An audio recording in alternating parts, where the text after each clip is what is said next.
Chinese बहू। Chinese बहू हमारी याद तो है ना आपको? भूले तो नहीं ना? हाँ भाई, थोड़ी देर में ही सही, लेकिन चाइनीज बहू की कहानी आ ही गई। क्या हो रहा है ये देश में? चाइना ने तो आतंकी मचा रखा है। अरे क्या हो गया, क्यों चाइना को कोसता रहता है? भूल मत, तेरी ससुराल चाइना की ही है। हाँ माँ, पर ये देखना, लड़ाई झगड़े, ये बीमारी, ऊपर से ये देश कितना चालाक है, अंदर न जाने क्या क्या करता रहता है। तभी अंदर से बहू की चिल्लाने की आवाज आती है।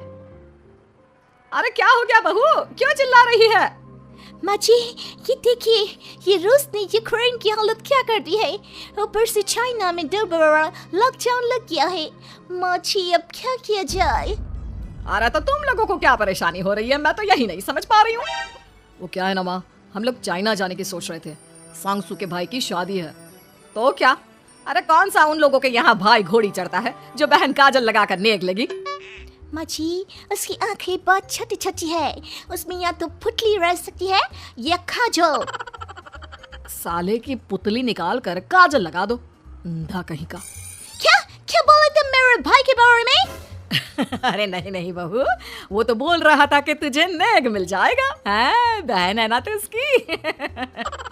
नहीं नहीं माँ जी, मैं सब समझती, ये मेरे भाई का मजाक बनाते रहते। कितना सीधा है मेरा भाई, बिल्कुल छिपकली जैसा। नहीं नहीं बहू, सीधा गाय जैसा होता है। सही पकड़े हैं माँ जी। हाँ, तो मेरे भाई की शादी है, मैं चाइना जरूर जाऊंगी। तभी एक पड़ोसन आ जाती है। अरे नहीं नहीं बहू, तू कहीं ना जा, हम लोगों का मन कैसे लगेगा तेरे बिना। ले बहू, तेरे भाई के लिए ये शॉल रख ले, हमारी तरफ से गिफ्ट कर देना। अरे सब कितने अच्छे हैं, मेरी चाइनीज बहू को कितने प्यार से तुम लोगों ने एक्सेप्ट कर लिया। सच में बड़ी भाग्यशाली हूँ मैं। कैसी बात कर रही है? ये तो हम लोगों के देश की खूबसूरती है कि हर किसी को दिल से अपना लेते हैं, बस वो भी दिल से हमें अपना समझे। कैसी बात कर रही है आंटी जी? मेरे लिए आप सब सासू माँ जैसी ही हैं। मुझे भारत बहुत अच्छा लगता है, ये सबसे अच्छा देश है, मेरा भारत महान। वैसे भी लड़के की शादी जहाँ होती है वो तो वहीं की हो जाती है ना। जीती रे बहू, सही बोल रही है। औरत तो होती ही पानी की तरह है, जो जहाँ जैसे रखे वैसे ही शेप ले लेती है। आंटी जी, ये थोड़ा सा ज्यादा हो गया, समझ नहीं आया। नो प्रॉब्लम, मैं चाय बना कर लाती हूँ। फिर क्या, वो दिन भी आ जाता है जब बेटे बहू को चाइना जाना पड़ता है। वहाँ जाकर बहू का भाई कहता है, मेरी बहन आ गए, मेरी बहन आ गई। मैंने सबको बोला कि सब हिंदी में बात करेंगे, नहीं तो बहन नाराज हो जाएगी। थैंक्स बॉय, हिंदी मेरी भाषा है। आप मुझे उसमें बात करना अच्छा लगता है। आपने जीजा जी से मिलो। ओ बहन, तुम अंदर चलो। सभी बहू को अंदर लेकर चले जाते हैं, लेकिन सांगसू का पति, वो तो बेचारा चाइना के ससुराल के आंगन में अकेला खड़ा रहता है। काफी देर तक जब कोई उसे नहीं पूछता तो वो माँ को घर पर फोन करता है। हाँ बेटा, पहुँच गए ना कुशल मंगल?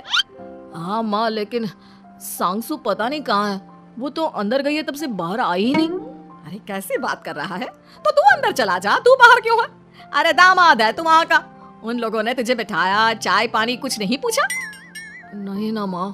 तभी सामने से सांगसू आती है। क्यों आप अभी तक तैयार नहीं हुए? और ये बैग लेकर क्यों कमरे से बाहर आए? इसे वहीं रख देते। कमरा? कौन सा कमरा? अरे कैसी बात कर रही हो, जब से तुम अंदर गई हो मैं बाहर ही तो खड़ा हूँ। बहू को बहुत हैरानी होती है और गुस्सा भी आता है। तभी उसका भाई और माँ आ जाते हैं। और सांगसू, अंदर खाना लग गया है। पहले ये बताओ कि मेरे पति को किसी ने खाना या पानी क्यों नहीं पूछा? वो भारत से ससुराल पहली बार आया है, वो भी मेरे कहने पर। उनकी इज्जत क्यों नहीं की? देख बेटी, तूने जबरदस्ती जिद में शादी की थी तो हम लोगों ने कर दी, लेकिन अब तुम ये सोचो, पूरी चाइना में मैं इस इंडियन को अपना दामाद बताऊं? So sorry. हाँ सांगसू, और तुम भी चुप रहना, नहीं तो वो लोग मेरी शादी तोड़ देंगे। ओह, ऐसी बात है, कोई बात नहीं, मैं बाहर होटल में रह लेता हूँ, तुम वही करो जो ये लोग चाहते हैं। कैसी बात कर रहे हो? शादी के बाद पति जैसा भी हो, जो भी हो, पति होता है।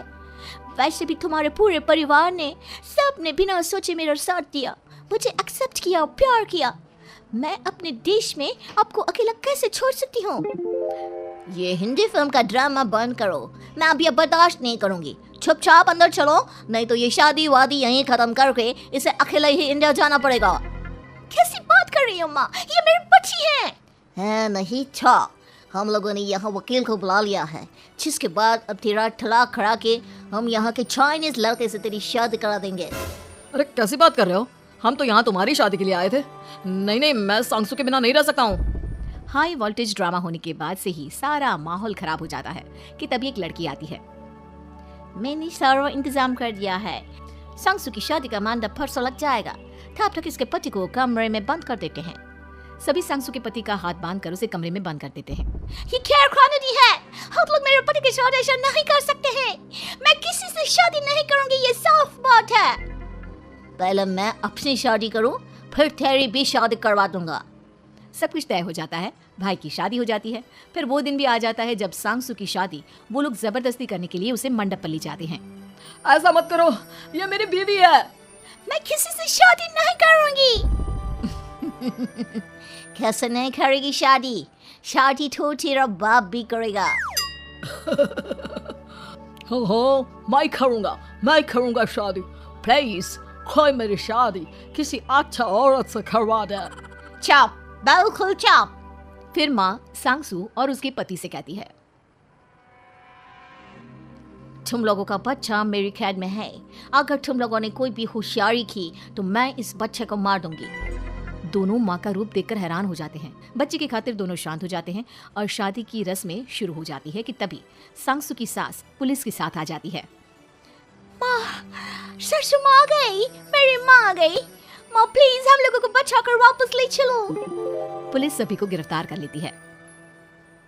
बेटी के बच्चे को मारने की धमकी तो कोई चुड़ैल ही दे सकती है। अरे तो ये चुड़ैल ही तो है। ये सही बोल रहे हैं, ये औरत किसी चुड़ैल से कम नहीं है।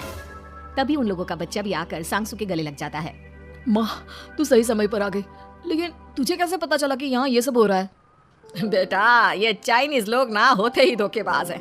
इन लोगों पर मुझे भरोसा नहीं था, इसलिए मैंने तेरे फोन को हमेशा के लिए मेरे फोन से अटैच कर दिया था, जिससे तेरे आसपास होने वाली सारी बात मैं सुनती रहूं। उस दिन भी मेरी तेरी बात हो रही थी तो तेरा फोन ऑन था, मैं सब समझ गई थी।